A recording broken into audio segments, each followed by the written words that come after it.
अस्सलामुअलैकुम नाज़रीन करम की तरफ से आप सबको खुशामदीद। मेरी आज की video Kurulus Orhan drama series के हवाले से एक तारीखी वीडियो है। और जैसा कि आप लोग जानते हैं कि कुरुलुश ओरहान में करासी बे के बेटे दमीर खान बे की एंट्री हो चुकी है। तो करासी बे और उस्मान बे के दरमियान किस किस्म के ताल्लुकात थे, इस पर मेरी ये वीडियो मौजूद है।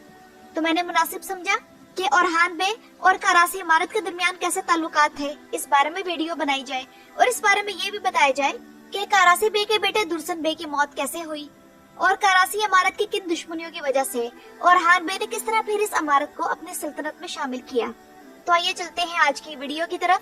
तो नाज़रीन कराम, करासी इमारत की तारीख शुरू होती है जंग मलाज़गर्द से, जो कि 1071 ईस्वी में हुई थी।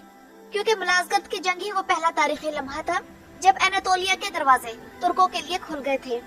ये अजीम फतह सल्जूकी सल्तनत के हुक्मरान सुल्तान अल्परसलान ने हासिल की थी, जिसके कुछ अरसे बाद सुल्तान ने कुतुलमुश के बेटे सुलेमान बे को एनातोलिया के सुल्तान का लक़ब अता किया। सुलेमान बे ने इज़्निक को अपना मरकज बनाया और अपनी फतुहात को आगे बढ़ाते हुए आए दिन जिक के इलाके तक पहुंच गए। लेकिन उनकी ये पेशरफ्त ज्यादा देर बरकरार ना रह सकी और सलीबी जंगें शुरू हो गई। और इन सलीबी जंगों के नतीजे में 1099 ईस्वी में सल्जूकी तुर्कों को मगरबी एनातोलिया से पीछे हटना पड़ा। इस मौके पर बाज़ंतीनी सल्तनत ने दोबारा इस इलाके पर कब्जा कर लिया और वहाँ आबाद तुर्कों के खिलाफ कत्ले-आम की मुहिम शुरू कर दी। तुर्कमान कबाइल के मुसलसल हमले और खास तौर पर 1243 की कोसेदाग की जंग के बाद मंगोल दबाव ने हालात को यकसर बदल दिया। क्योंकि इसी जंग के बाद एनातोलिया की सल्जूकी सल्तनत ने मंगोलों की अताअत कबूल कर ली थी।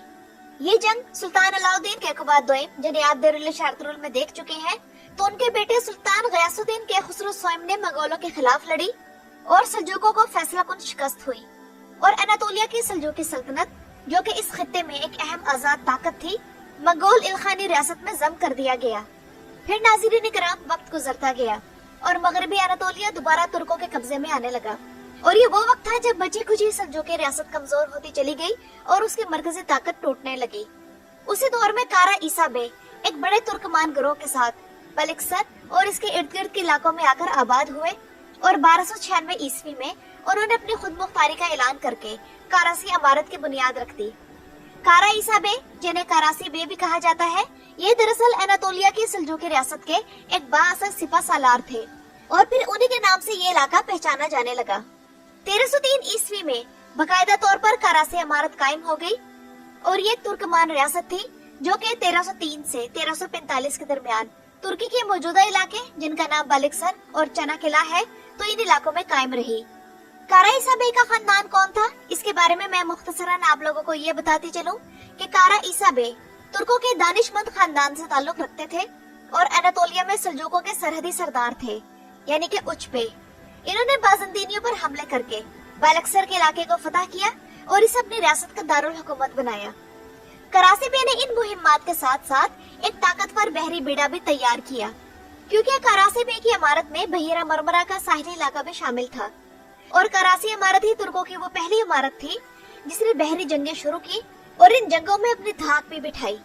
करासी बे और उनके वालिद कलीम बे ने शुमाल मगरबी अनातोलिया के कई इलाकों को बाज़ंतीनियों से छीनकर मुस्तकिल तौर पर तुर्कों के जेर असर कर दिया। इसके अलावा करासी बे ने तुर्क फतुहात को रोकने के लिए बाज़ंतीनियों की मदद को आने वाले कैटलान के किराए के फौजियों को आर्दुक में शिकस्त दी और उन्हें पसपा होने पर मजबूर किया। इसके अलावा इन्होंने सारो सल्तूक के पैरोकार तुर्क कबाइल को, जो मंगोल हमलों से बचकर आए थे, अपनी रियासत में आबाद करके इस इलाके में तुर्क आबादी में इजाफा किया। और फिर इस तरह इस खित्ते में ईसाई आबादी पर तुर्कों की बर्तरी कायम हो गई। करासी इमारत के हदूद में ये इलाके शामिल थे: बलक्सर, आइंदिक, बरगामा, इदरमित, अयाजमंद, बेगादिच और बाशकलिन बे, इज़्ने और कदीम ट्रॉय। इस रियासत का कुल रकबा 24,000 मुरब्बा किलोमीटर था, जबकि इस रियासत की सियासी हैसियत ये थी कि 1303 से 1308 के दरमियान ये सल्जूकों की ताबे थी। फिर 1308 से 1335 तक ये इल्खानी सल्तनत के ज़ेरे असर रही और उन्हें टैक्स अदा करती रही। और फिर 1335 से 1345 के दरमियान ये इमारत उस्मानी सुल्तान ओरहान गाजी के मातहत आ गई थी। करासी बे और उनके वालिद कलीम बे की वफात की दुरुस्त तारीखें मालूम नहीं, ताहम बाज तारीखी रिकॉर्ड से मालूम होता है कि करासी बे 1328 ईस्वी से पहले वफात पा चुके थे, यानी कि उस्मान गाजी की वफात की तारीखों के आसपास। करासी बे के जाने के बाद क्या हुआ, तो नाज़रीन इकराम, कराची इमारत का मरकजी हिस्सा और बलक्सर इनके बेटे दमीर खान बे के ज़ेरे हुकूमत आया, जबकि इनकी रियासत का जनूबी हिस्सा यानी कि बरगामा और उसके नवाही इलाके इनके दूसरे बेटे याशी खान बे के पास रहे। जबकि इनका तीसरा बेटा जिसका नाम दुरसुन बे था, उसने उस्मानी सुल्तान और खान गाजी के पास पनाह ले ली। तो नाज़रीन इकराम, दमीर खान और याशी खान को आमतौर पर भाई कहा जाता है, लेकिन एक बाज़ंतीनी मौरिख और एक बाज़ंतीनी शहंशाह जिसका नाम जॉन फोर कैंटाकोजिनोस था, तो उसने दमीर खान को याशी खान का बेटा करार दिया। यानी कि इस हिसाब से दमीर खान करासी बे का पोता बनता है। और इस बात से कई जदीद मौरिखीन भी इत्तफाक करते हैं और उनका ये भी कहना है कि करासी बे के असल में दो बेटे थे, याशी खान और अजलान खान। और याशी खान के बेटे का नाम दमीर खान था, जबकि अजलान खान के दो बेटे थे जिनमें से एक का नाम दुरसुन था। जबकि नाज़रीन इकराम, इस हवाले से एक मशहूर तुर्क मौरिख आशिक पाशाजाद एक अलग ही कहानी बताते हैं। उनके मुताबिक करासी बे के असल में दो बेटे थे, लेकिन इस बात पर सबका इत्तफाक है कि करासी बे की वफात के बाद दमीर खान और याशी खान ने दो अलग अलग इमारतों पर हुकूमत की और इन दोनों में से दमीर खान के पास ज्यादा इख्तियारात थे, क्योंकि दमीर खान ही था जिसने बाज़ंतीनियों के साथ जंगबंदी का मुआहदा किया था। इस मुआहदे के लिए बाज़ंतीनी शहंशाह एंड्रोनिकोस III ने 1328 में पेगई के इलाके में दमीर खान से मुलाकात की और एक अमन मुआहदे पर दस्तखत किए। याद रहे कि ये वो जमाना था जब कराची इमारत की बहरी ताकत उस्मानी सल्तनत से भी ज्यादा मजबूत थी।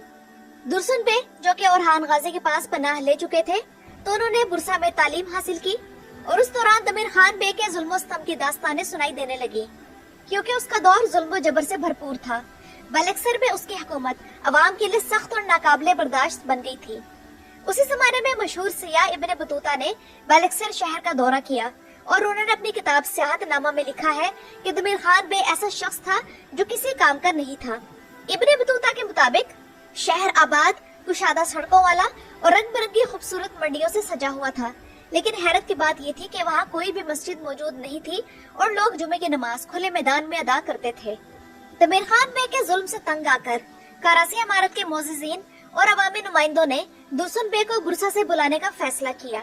उस्मानियों के पनाह में मौजूद दुरसुन बे ने अपने भाई दमीर खान के खिलाफ और खान गाजी से मदद तलब की और इसके साथ साथ दुरसुन बे ने उस्मानी सुल्तान और खान को मगरिब में दो मामूली साहिली बस्तियों को छोड़कर बलक्सर, बरगामा और एदरमित पर कब्जे की पेशकश की।